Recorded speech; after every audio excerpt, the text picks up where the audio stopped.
A todas las personas que se unen a esta transmisión de Uno de cada estantería en una nueva lectura en el día de hoy, en este sábado. Le damos la bienvenida, como siempre, a Kathleen Arenas, la directora, fundadora y creadora de este espacio literario. Hola, Cata, ¿cómo estás? Iván, ¿cómo estás? Muy buenas tardes a ti, a todas las personas que nos ven, tanto en vivo a través de nuestro canal de Twitch como en nuestras repeticiones a través de nuestro canal de YouTube. Hoy estrenando una imagen, no, una imagen nueva de pantalla, ¿no? Muchísimas gracias por eso. Qué lindo, muchas gracias. Sí, así es, ya estamos metiéndole más cositas cada día al canal, entonces esperamos que les guste. Cualquier Ujú. recomendación, cualquier opinión que tengan al respecto, pues ya saben que nos la pueden hacer llegar a través del chat o a través de las redes sociales de Uno de cada estantería. Entonces, pues bueno, sin más preámbulo, espero que estén muy listos para la lectura del día de hoy. Hoy traemos un libro que es también sobre biografías, muy similar a los libros de Santiago Posteguillo que les presentamos en una lectura anterior, y a uno que leímos específicamente esa vez, que es el de la noche en que Frankenstein leyó el Quijote. Este libro es, pues como les comento, muy similar a ese. La diferencia es que está enfocado exclusivamente en historias de mujeres. Entonces, ese libro es Nosotras, de Rosa Montero. Aquí lo pueden ver en pantalla en este momento. Es un libro con esta es la segunda edición, si mal no recuerdo, sí, es la segunda versión de este libro.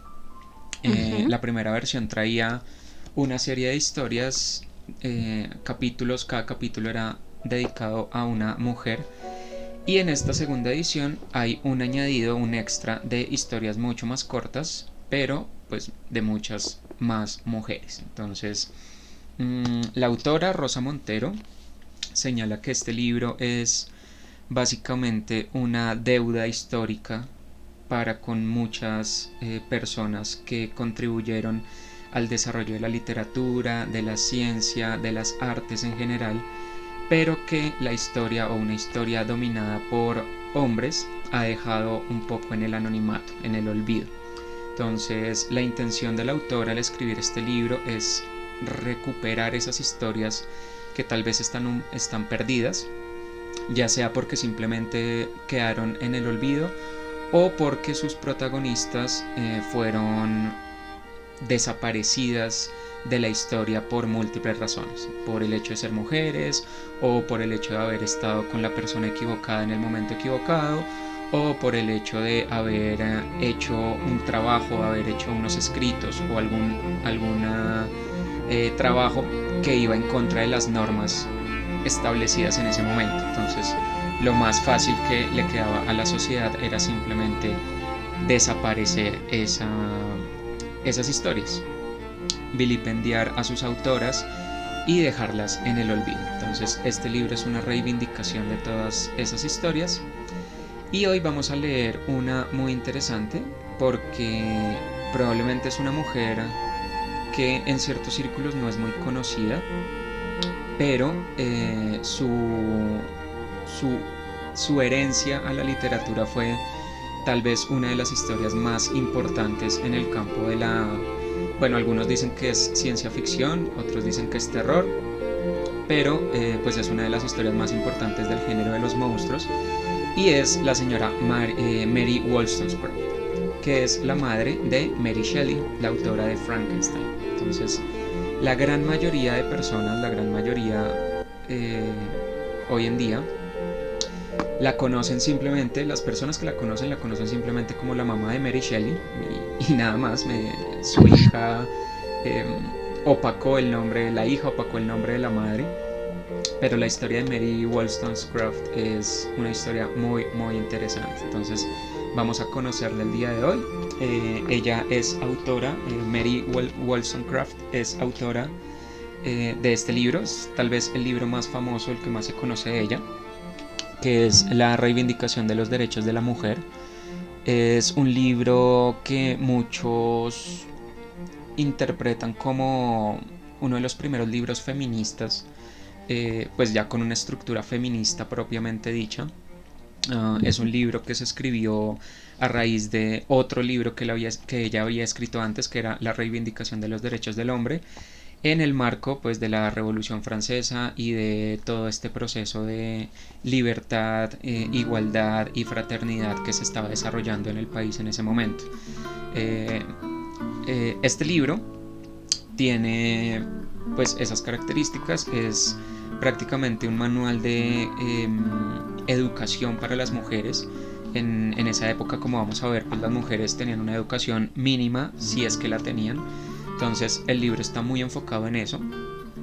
Y pues tiene los pensamientos de Mary Wollstonecraft con respecto al feminismo, a lo que ella interpretaba como feminismo. Entonces, también si les interesa, muy recomendado. Es un libro muy, muy interesante. Está escrito con una prosa muy sencilla de entender, no es nada complicado. Y pues presenta unas ideas muy, muy interesantes. Entonces, con ese preámbulo, no sé si quieres agregar algo, Kathleen, sobre nuestra lectura del día de hoy. ¿Qué te parece? Increíble, es una lectura muy reivindicante. Solo como dato farandulero, sí, estuvimos en el evento donde estaban lanzando este libro con la autora Rosa Montero aquí en Bogotá hace ya que como un par de años casi, y no, pues fue emocionante ver, la autora es una gran contadora de historias, es periodista española, es periodista, novelista, entonces pues escucharla hablar es ya todo un placer. Ella tiene textos de entrevista, textos periodísticos, también tiene novelas como las más recientes como La carne, La ridícula idea de no volver a verte y La historia del rey transparente también, que personalmente es mi favorito de ella. Entonces sí, también todo lo que dijiste es un trabajo maravilloso y nada, vamos a escucharlo y ya luego hablamos. Perfecto. Sí, para mostrarles, el libro está autografiado por la autora. Sí, el faranduleo es real. Sí, es real. Entonces, bueno, sin más preámbulos, vamos con la historia. Bueno, esta edición también, que es la de la editorial Alfaguara, tiene otra particularidad y es que viene ilustrada por María Herreros. Entonces, cada una de las historias de las mujeres trae una ilustración de María Herreros para acompañar la historia. Entonces, sí, ahí la alcanzan a ver. Entonces, no siendo más, empezamos. Dice así: Mary Wollstonecraft, Ardiente Soledad. En España, Mary Wollstonecraft es prácticamente una desconocida, y sin embargo es una de las grandes figuras del mundo moderno. En el ámbito anglosajón, Mary ha sido minimizada y ridiculizada durante siglo y medio, y hoy, a pesar de que la nueva historiografía ha rescatado su memoria, la gente la recuerda sobre todo como la madre de Mary Shelley, la autora de Frankenstein. Semejante ignorancia resulta asombrosa teniendo en cuenta no ya solo sus méritos, sino su fascinación como personaje. Estamos hablando de una mujer del siglo XVIII que fue capaz de establecerse como escritora profesional e independiente en Londres. ¿Mío? Dime. Algo rarísimo para la época. Publicó cuentos, novelas y ensayos. Uno de ellos, Vindicación de los Derechos de la Mujer, en 1792, estableció las bases del feminismo moderno y convirtió a Mary Wollstonecraft en la mujer más famosa de Europa de su tiempo. Se marchó sola a París en mitad de la Revolución y vivió allí. O sería mejor decir, sobrevivió, porque casi todos sus amigos fueron guillotinados. los angustiosos años del terror. Además, tuvo una hija natural con un aventurero norteamericano y luego otra, la que se convertiría en Mary Shelley, con el escritor británico William Godwin, con quien acabó casándose. Esta clase de vida era por entonces totalmente extraordinaria y tuvo que pagar por ello un alto precio. Mary era una demócrata radical, una perfecta hija de su tiempo, de ese siglo XVIII fulgurante y estrepitoso. Reformadores como ella había muchos, hombres que luchaban por el sufragio universal, por los derechos individuales, por la libertad, conceptos todos ellos que hoy nos parecen básicos e indiscutibles y que entonces resultaban revolucionarios. Pero cuando estos caballeros progresistas reclamaban el voto para todos, ese todos solo se refería a los hombres. Cuando hablaban de derechos individuales, solo contemplaban los derechos de los varones. Cuando mencionaban la libertad, excluían por completo la de la mujer. Resulta difícil imaginar, desde hoy, ese mundo tan arbitrario e intelectualmente incoherente. Pero de hecho la vida era así, feroz en la esclavitud que imponía a las mujeres y en la ceguera que el peso del prejuicio provocaba hasta en las mejores cabezas. Por ejemplo, el filósofo Locke, defensor de la libertad natural del hombre, sostenía que ni los animales ni las mujeres participaban de esta libertad, sino que tenían que estar subordinados al varón. Rousseau decía que una mujer sabia es un castigo para su esposo, sus hijos, para todo el mundo. Y Kant, que el estudio laborioso y las arduas reflexiones, incluso en el caso de que una mujer tenga éxito al respecto, destrozan los méritos propios de su sexo. Si los más brillantes e innovadores pensadores de la época llegaban a decir unas majaderías de tal calibre, es de suponer que el ambiente general debía de resultar asfixiante para aquellas mujeres que, como Mary Wollstonecraft, estaban dotadas de una aguda inteligencia y del inconformismo y el coraje suficiente como para advertir la flagrante injusticia sexista en la que se vivía. Pero nadie, o casi nadie, les prestaba atención. Eran pocas las mujeres que pensaban así, entre ellas la española Josefa Amari Borbón, que publicó en 1786 su discurso en defensa del talento de las mujeres, y muy pocos los hombres. Porque también hubo hombres en esta lucha, varones rigurosos y honestos que supieron llevar hasta el final sus análisis revolucionarios, como Condorcet, el gran filósofo francés. ¿Cómo llega una a convertirse en una pionera, a salirse de la confortable normalidad de su tiempo y a sostener posiciones tan avanzadas que resultan marginales y peligrosas? Pues no por una temprana y clara vocación histórica, supongo, sino de una manera más humana y prosaica, por un ir deslizándose, poco a poco, por el camino de lo intelectualmente inadmisible y de la diferencia. En la vida solo hay dos cosas en verdad irreversibles: la muerte y el conocimiento. Lo que se sabe no se puede dejar de saber, la inocencia no se pierde dos veces. Mary fue sabiendo lo que era injusto y tuvo que ir actuando en consecuencia. Nació en Londres en 1759, hija de un tejedor que dilapidó una buena herencia por su afición a los caballos y al alcohol. Resulta sorprendente constatar el gran número de escritores que han atravesado en su infancia por algún episodio de decadencia económica y social. De niña, Mary tuvo que defender a menudo a su madre de las palizas del padre borracho, pero esto no debió de ser el origen de su feminismo, porque esa brutalidad era algo sumamente habitual en la época. Supongo que influirían más su hambre de conocimientos y su inteligencia. Como era una chica, Mary solo asistió brevemente a una mala escuela de barrio en donde apenas se aprendió a leer y escribir, mientras que su torpe hermano Ned recibió una instrucción completa en un buen colegio.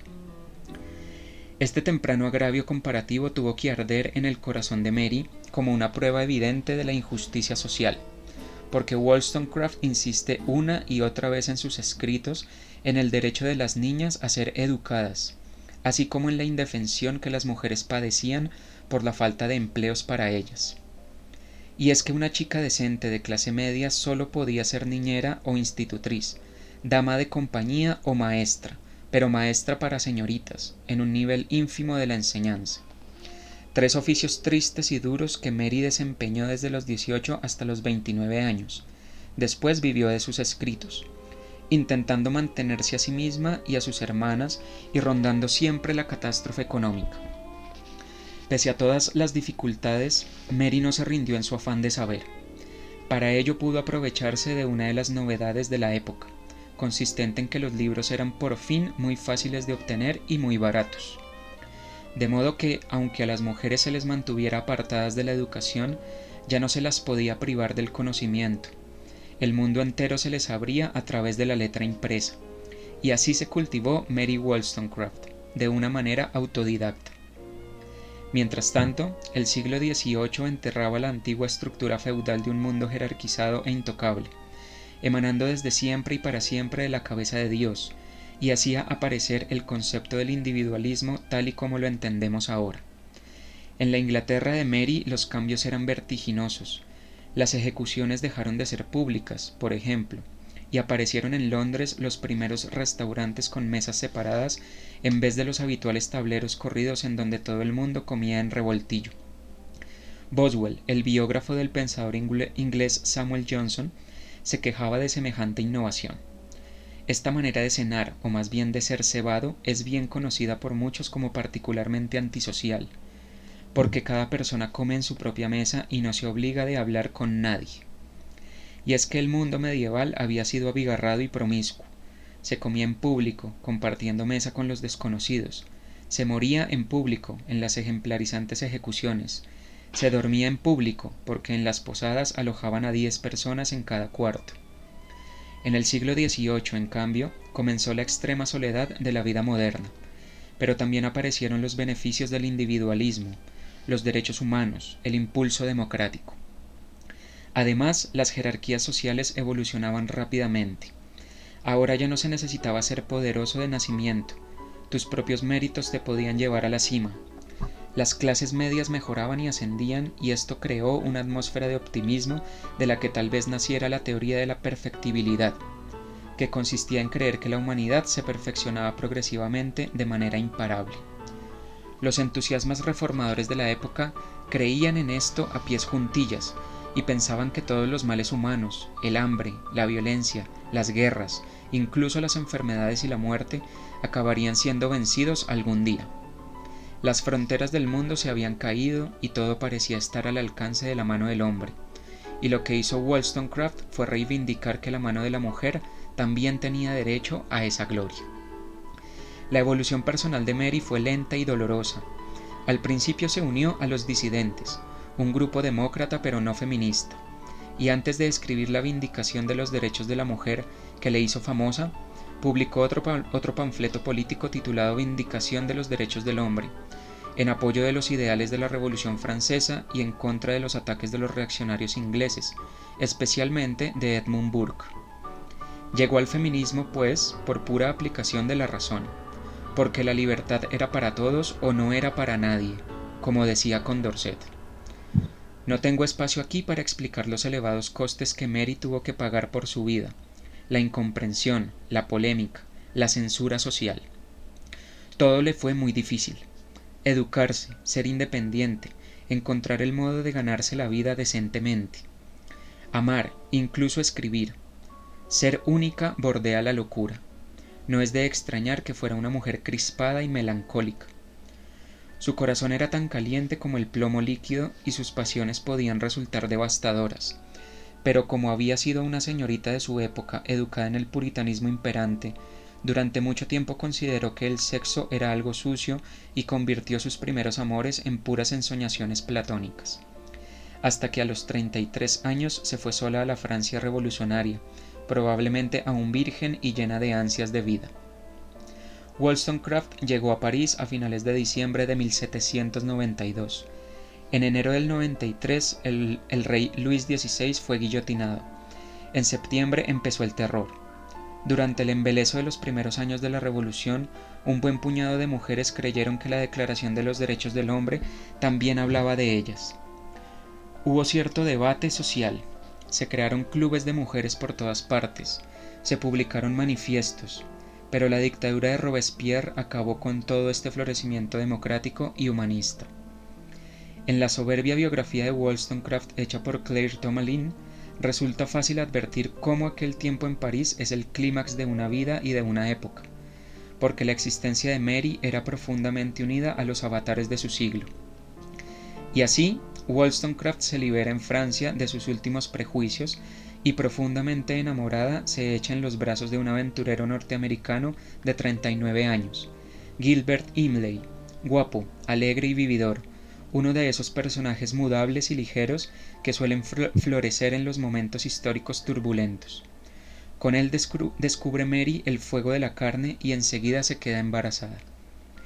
Huyendo del terror, se refugia en Neuilly y vive allí 3 meses de luna de miel y amor perfecto, mientras en París se prohíben los clubes de mujeres y ruedan las cabezas de sus amigos.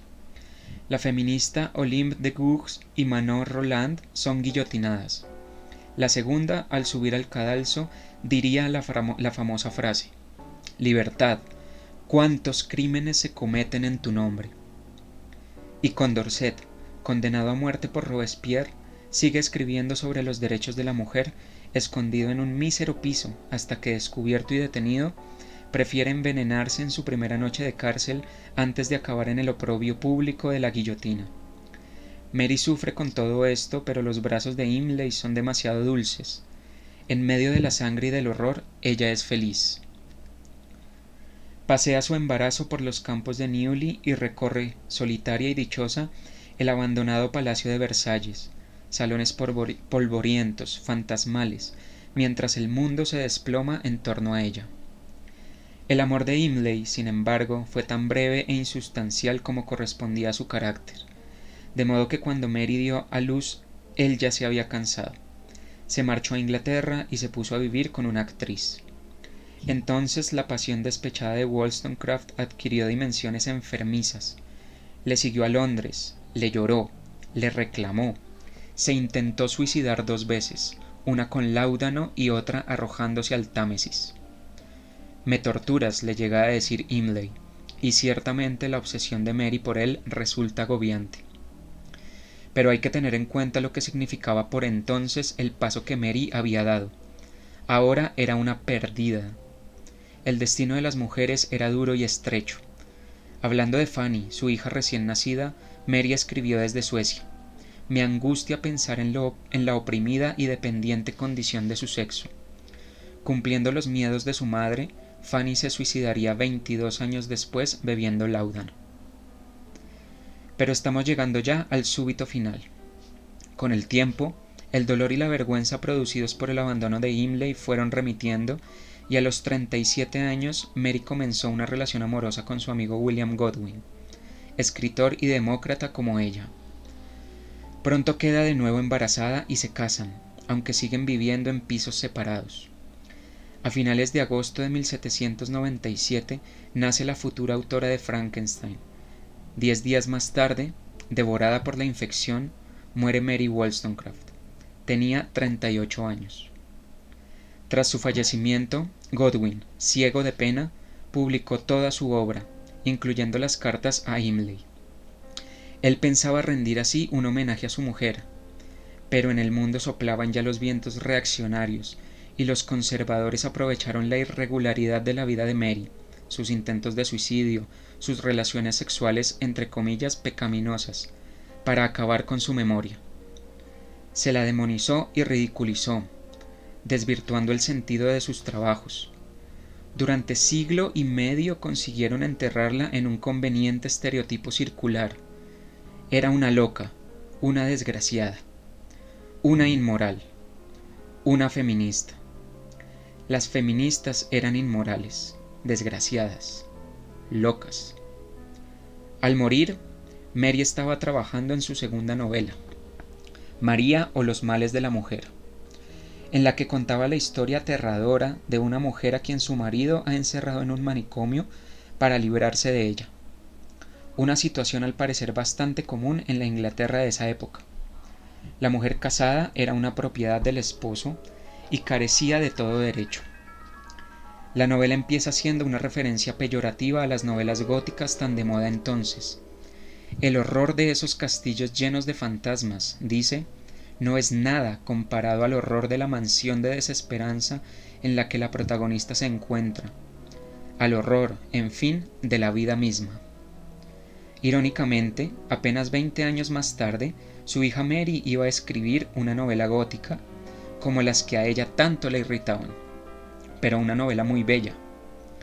Ese Frankenstein, en cuyo doliente monstruo algunos han querido ver el emblema de las mujeres sojuzgadas. «He de respetar al hombre cuando me desprecia», dice el monstruo. «Por doquier veo felicidad, de la que estoy irrevocablemente excluido».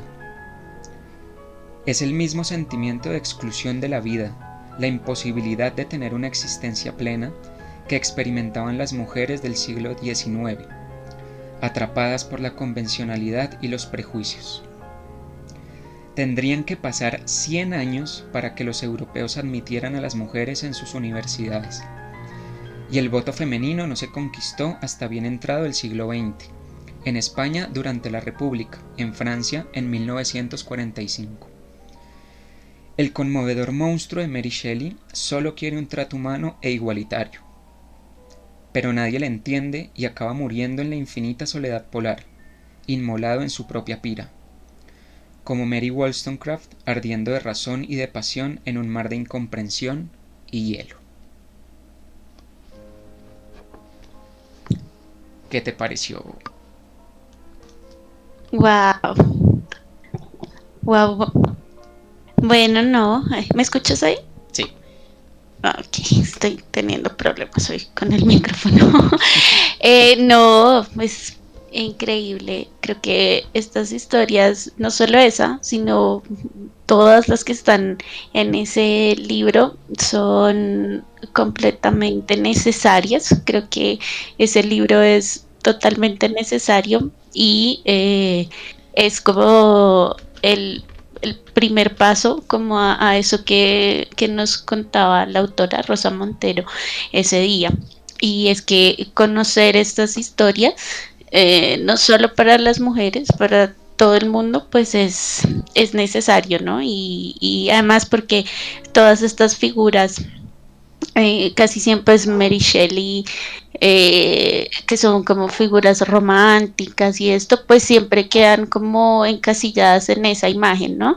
En la imagen de pronto de los libros, de lo que crearon, pero pues siempre, creo que siempre es muy valioso conocer esa historia que está detrás, ¿no? Y a veces eso le da a uno pie pues para entender por qué esas creaciones son así y no sé, alguien que se pregunte por qué una historia como la de Frankenstein es relevante, pues precisamente por eso, ¿no? Por todo el trasfondo que tiene, no solo con ella, pues sino también con su mamá, con Mary Wollstonecraft.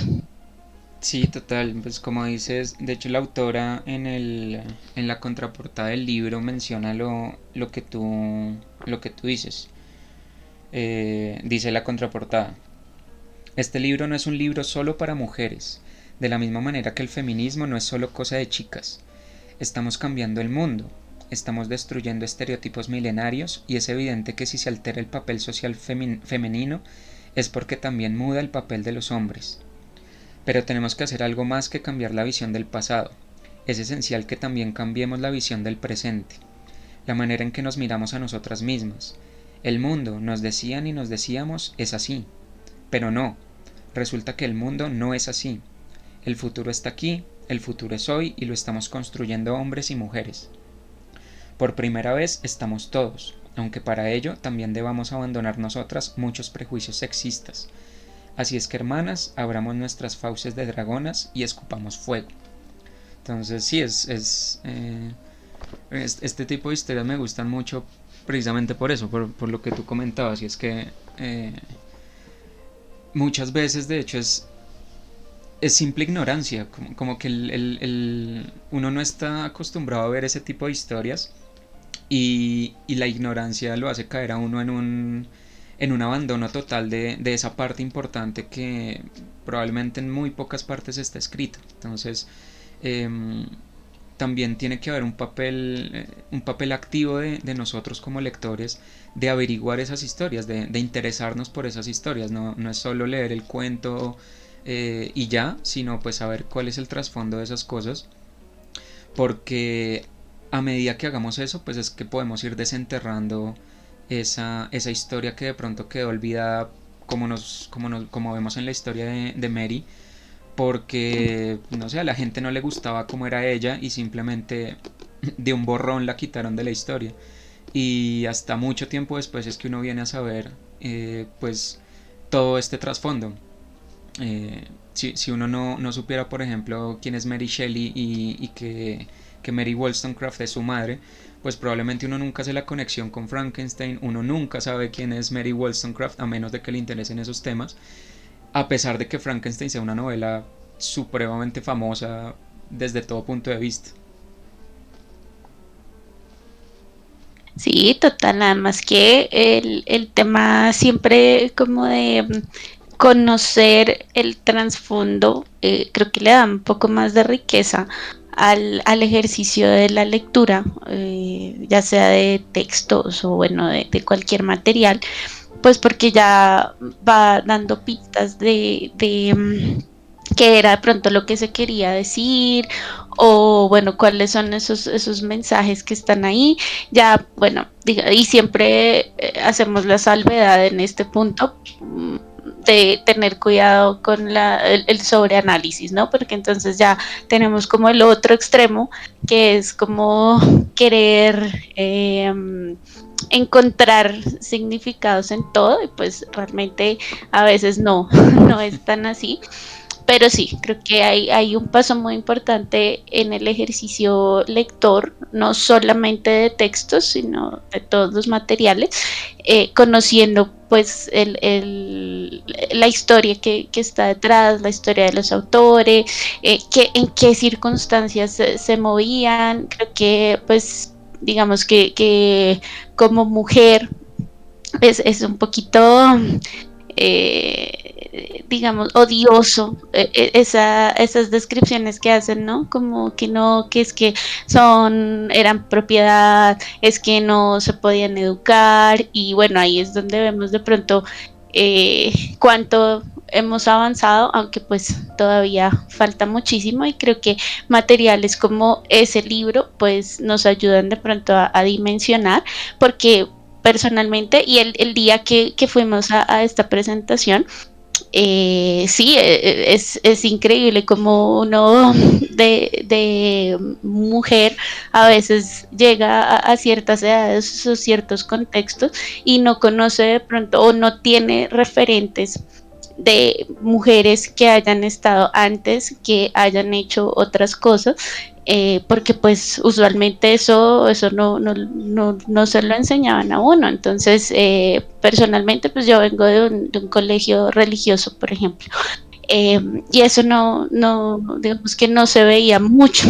Entonces, claro, llegar de pronto a una edad y ya no, mira, es que había científicas, había escritoras, había gente que se pasó la vida como luchando como contra esa demonización y todo, pues es valioso y digamos que eso como que hace que uno, bueno, mire las cosas de otra manera, no con tal o cual ideología, sino simplemente el hecho de saber que existieron y que, bueno, que hay referentes y que, bueno, porque eso era algo que nos decía la autora ese día, ¿no? Que cada mujer que ha hecho o intentado hacer algo, siempre es como si fuera la primera, Ujú. porque estos referentes o no se han dado a conocer o han sido borrados o han sido de pronto mal manejados, escondidos, etcétera. Entonces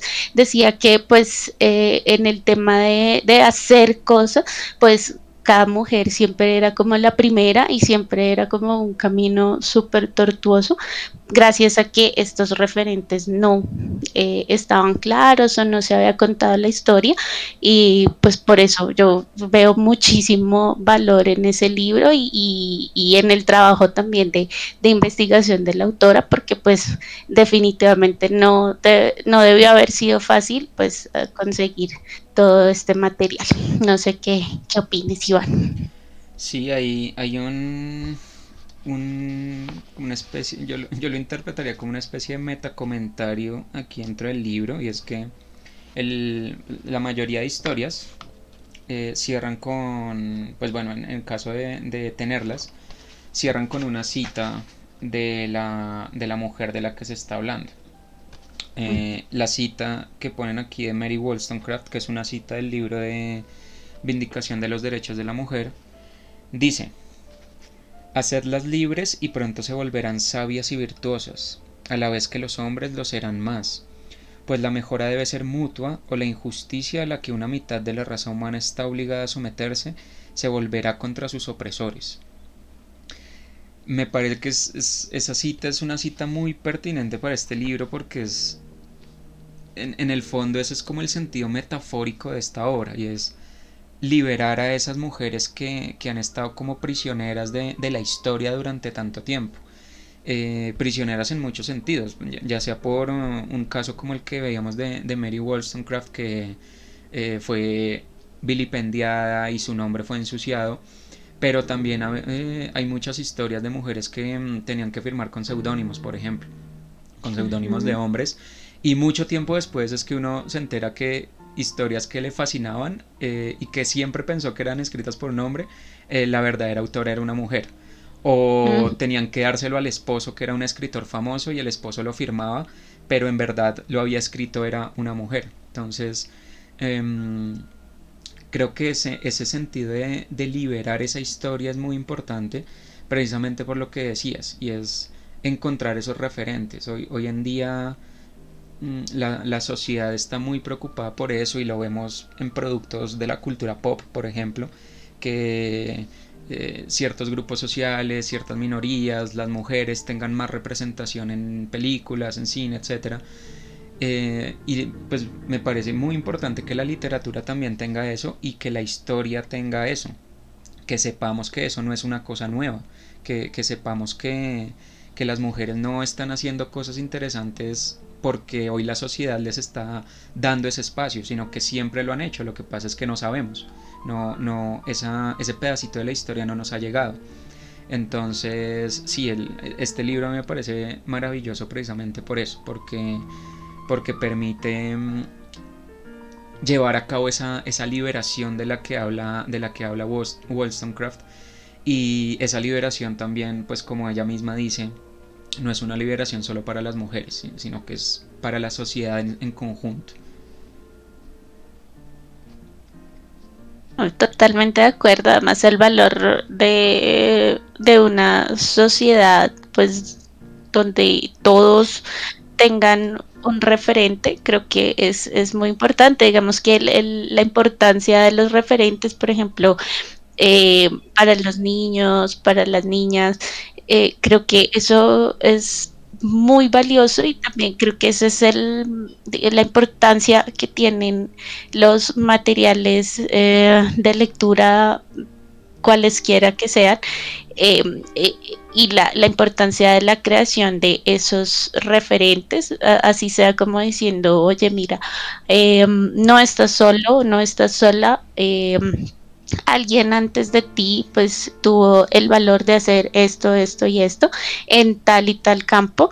Y creo que eso es lo maravilloso y lo rescatable de ese libro. O sea, no me cansaré de decirlo, y creo que el resto de la obra de la autora está permeada por esa idea. Lo que les decía, la novela de la historia del rey transparente tiene un tinte así, es bellísima, creo que para hombres, para mujeres, para una sociedad, creo que es completamente importante contar como con esos recuentos, con esas historias, lo que les decimos, o sea, no es como una ideología como tal, sino la importancia de reconocerse, de reconocer otro, otros esfuerzos y sí, saber que al final, a pesar de todo, pues no se está solo en el esfuerzo que se esté haciendo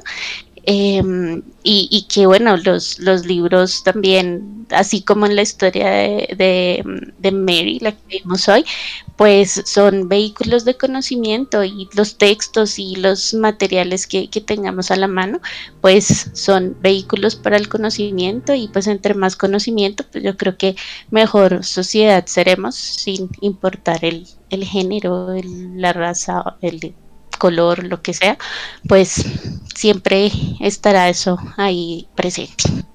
Total, sí. Otra cosa que me gusta mucho de este libro es que sí, pues probablemente más adelante tengamos la oportunidad de leer más historias de estas mujeres. Pero el libro no, primero no se enfoca solo en mujeres que hayan hecho cosas grandiosas, sino que también tiene historias de mujeres que fueron terriblemente malas, mujeres que con unas historias bastante macabras detrás. Entonces, eso por un lado. Y por el otro, como pudimos ver en la historia de Wollstonecraft, la autora no trata de embellecer sus vidas, no trata de maquillarlas y de presentarlas como seres ideales o como seres sin defectos. Aquí podemos ver pues toda la historia con el primer esposo de Mary, pues como ella tuvo unos intentos de suicidio y estuvo persiguiéndolo y tuvo como una reacción bastante fuerte a esa primera pérdida. Y la autora nos explica que eso no es que haya salido de la nada, no es que estuviera loca y que fuera una desquiciada, sino que es una característica propia de su época. Pues obviamente una mujer soltera con una hija en esa época pues era prácticamente condenada al ostracismo social.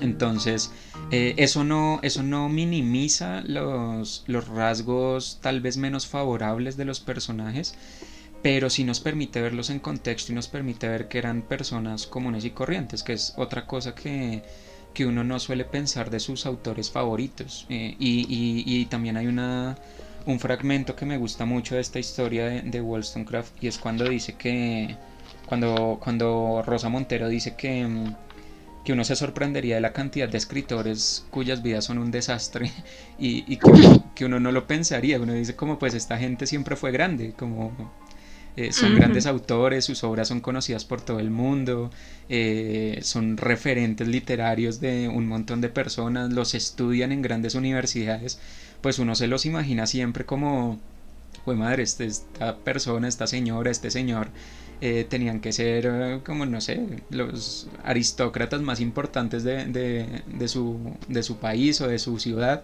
Y va uno a ver y muchos eran borrachos, jugadores, vivían en la pobreza más absoluta. En el caso de las mujeres, pues todavía peor porque tenían que cargar con la carga pues, de ser como menospreciadas por toda la sociedad. Entonces, me parece que eso es muy valioso porque como siempre hemos dicho acá, este oficio, las personas que están pensando en dedicarse a algo como la escritura o este tipo de artes, a veces se pueden sentir como frenadas por eso, como yo cómo voy a llegar a ser tan grande como mi autor favorito, yo cómo voy a llegar a ser un Dostoyevsky, yo cómo voy a llegar a ser un Proust, yo cómo voy a llegar a ser, no sé, el escritor que ustedes prefieran. Y uno como que no ve muchas conexiones entre su propia vida y la vida de estas personas. Entonces me parece interesante que el abordaje del libro no sea poner a estas mujeres en un pedestal, sino mostrarlas como seres humanos que muchas veces tuvieron unas vidas tremendamente duras, que al lado de lo que uno le pasa a diario, pues uno prácticamente está viviendo en el paraíso al lado de lo que le pasaba a estas personas. Entonces me parece que eso incluso puede llegar a ser mucho más inspirador. Como pues si ellos pudieron con tantas trabas, con tantos problemas, viviendo en unas condiciones como las que vivían, pues yo no me puedo dar por vencido. Y también el hecho de mostrar pues tanto mujeres que hicieron grandes aportes como mujeres que también fueron grandes por cosas que generalmente también se le atribuyen mucho es a los hombres, tener mucho poder, por ejemplo, o tener la capacidad de cometer actos terriblemente atroces. También nos da una perspectiva de que la participación de las mujeres en la historia humana ha permeado por muchos espacios que uno también de pronto no conoce. Sí, claro, por el tema también de desde qué lado pues recibimos la historia, ¿no? Por eso es tan importante como pues informarse, siempre tener más de dos, tres fuentes, porque sí, digamos que uno tiende de pronto a caer en una sola fuente o en ninguna. Entonces, sí, sí, sí, totalmente de acuerdo. Creo que además que estamos también en lo que hablábamos en estos días, pues en una época donde hay muchísima información, donde muchas de estas cosas, por ejemplo, escuchando que solo había tres trabajos para las mujeres, se me venía a la cabeza pues la romantización de esa situación, ¿no? Entonces vemos ahorita series de época donde eso sí se cuenta, pero se romantiza y entonces ahí es donde uno como lector, como espectador, pues debe tener también la capacidad de separar un poco pues lo que es hecho para fascinar y pues lo que está detrás, que digamos que no hay ningún problema con que haya algo fantástico o algo desfasado, siempre y cuando pues los espectadores, los lectores, el público pues sepa de dónde viene eso o cuál es la verdadera historia. Entonces, sí, digamos que hay mucha romantización alrededor de las figuras públicas, no solo de los escritores, sino en general. Entonces, pues siempre el valor de este tipo de materiales, pues es ese, ¿no? Y el valor de la biografía, pues como género también, ¿no? Es fascinante saber de pronto cómo los demás vivieron sus vidas y bueno, tratar en lo posible de no caer en los mismos errores o bueno, si se quiere, pues. Pero sí, digamos que creo que ese es como el valor, siempre estar como informados y saber de dónde vienen las cosas. Bueno, te quería preguntar así a quemarropa, ¿cuál es tu heroína favorita? Ya que estamos hablando de mujeres en la historia. Uf, heroína favorita. Oh, por Dios, no, sí, tengo que, tengo que ser muy romántica al respecto. Mi heroína literaria favorita siempre, hasta el momento, será Jane Eyre, porque pues también pues me parece que es una historia maravillosa. Es una historia de una mujer que primero se atrevió a conocerse a sí misma, no en un tono moralizante, creo que es una historia pues sencilla, digamos, no en lo que le pasó, sino como en los pasos que siguió. Pero sí, creo que es una historia de amor que se debería conocer muchísimo más. También recordemos pues la autora, también es una de estas escritoras románticas y todo, pero estaba dentro de un movimiento así como el de Mary Wollstonecraft. Entonces sí, no, mi heroína, yo digo para siempre por ahora, es Jane Eyre, 100%. Hay muchísimas más, de hecho, ahorita ando conociendo a las autoras de ciencia ficción y pues no, es increíble los mundos que uno puede encontrar también creados por mujeres. Más adelante, cuando los conozca, pues les hablaré de ellos. Pero sí, 100%. Y ahora tú, ¿quién es tu heroína favorita? Pues de literatura, como, o sea, de una historia literaria como tal, ahorita que recuerde así rápidamente, mm, hace poco, en las últimas vacaciones, estuve leyendo el primer libro de la trilogía de Los Asesinos del Emperador de Santiago Posteguillo, la historia del Ujú. emperador Trajano. Y hubo Sí, un personaje que me pareció increíble por la manera en la que lo retratan. Obviamente, históricamente ella sí existió, pero su participación en ciertos hechos de la novela, que pues, no se los voy a contar para no dañarles la sorpresa si se la quieren leer, no se sabe, pues no hay manera de saberlo, ese pedacito de la historia no está, pero Santiago Posteguillo lo reconstruyó de tal manera que le dio una relevancia muy chévere a este personaje, y es el personaje de Domicia Longina, la esposa del emperador Domiciano. Pues el emperador Domiciano es como el que abarca gran parte de esta primera novela, y fue un emperador que pues prácticamente estaba loco. En el libro se explica un poco por qué llegó a esos estados de locura. No fue algo así casual. Ahí se explica un poco. Y pues el personaje de Domicia Longina siempre está, pues obviamente ustedes sabrán, si conocen un poco la historia del Imperio Romano, sobre todo en estas épocas de emperadores un poco trastornados, las esposas siempre eran pues un trofeo más que una esposa, o por ganancia militar, o por ganancia estratégica, o por apaciguar alguna familia que quisiera tomarse el poder, y la esposa terminaba siendo era un adorno que el emperador pues hacía y deshacía con ella lo que quisiera. Entonces el personaje de Domicia Longina me parece un personaje muy interesante porque tiene un carácter que es arrollador a lo largo de la novela, a pesar de que no es la protagonista, a pesar de que es un papel secundario, pues es un papel importante el que cumple, pero es más que todo secundario. Es un personaje increíble. Entonces, si tienen la oportunidad de leer esa novela, se los recomiendo mucho. Y ya como autoras, pues yo leo más otro tipo de cosas. Yo creo que que es algo, una historia un poco triste porque pasa algo similar a lo que pasa en la literatura, y por lo cual Rosa Montero escribió estos libros. Y es que cuando yo estudié filosofía, pues las primeras filósofas las vine a conocer muy adelante en mi carrera. Porque uno siempre arranca es con los clásicos, y los clásicos casi todos son hombres.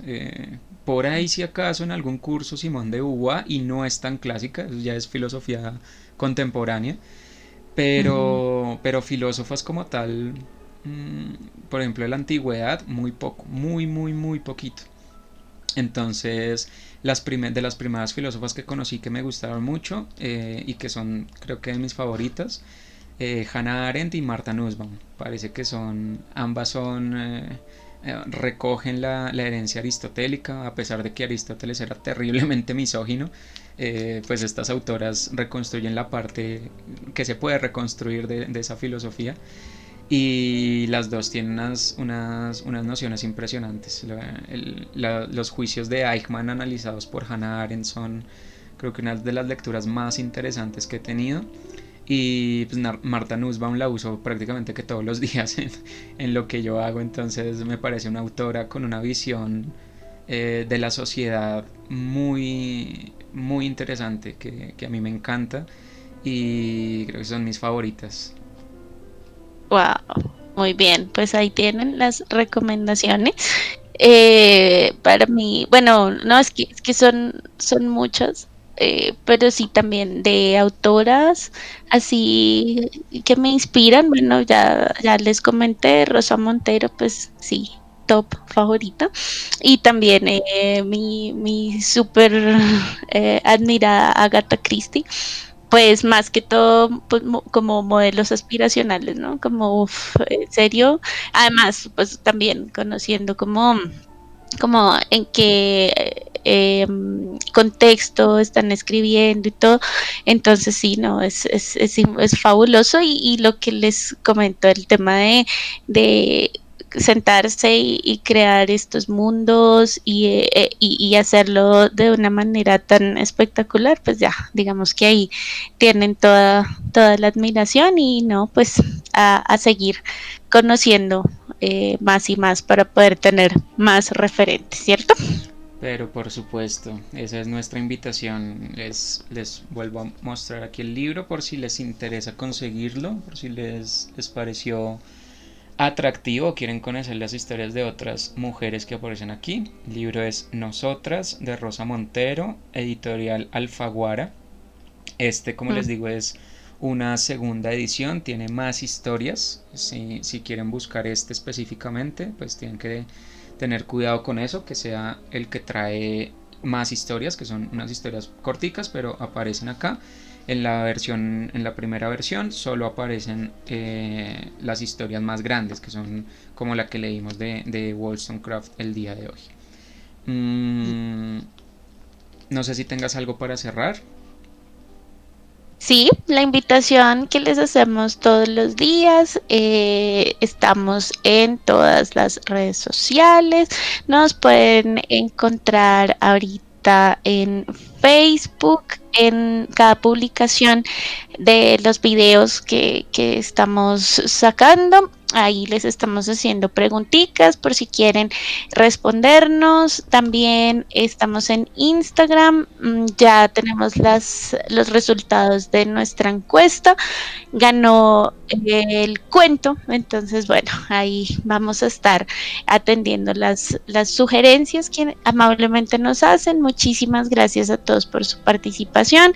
También estamos en Twitter, donde van a encontrar frases de las lecturas que estamos haciendo, para que nos visiten, y por supuesto estamos en YouTube con las repeticiones de estas grabaciones. Las encuentran con un día de retraso. Si quieren ver las grabaciones el día que es, pueden suscribirse a nuestro canal de Twitch. Aquí vamos a estar, pueden participar en vivo, y cualquier comentario, sugerencia, lo que quieran comentarnos, pues ahí estamos pendientes. Y nada más, agradecerles por su sintonía, por su apoyo todos los días. Estamos muy contentos, ya esta es nuestra segunda semana, así que bueno, prepararnos para lo que viene. A ti, Iván, muchísimas gracias, y no sé si tengas alguna palabra de despedida. Gracias a ti por la compañía, por el espacio y por la promoción de estos espacios literarios. Muchas gracias a las personas que nos vieron en vivo y en directo y a las personas que nos ven a través de los videos. Y nos vemos mañana con una nueva lectura. Que estén muy bien. Nos vemos en las estanterías. Hasta luego.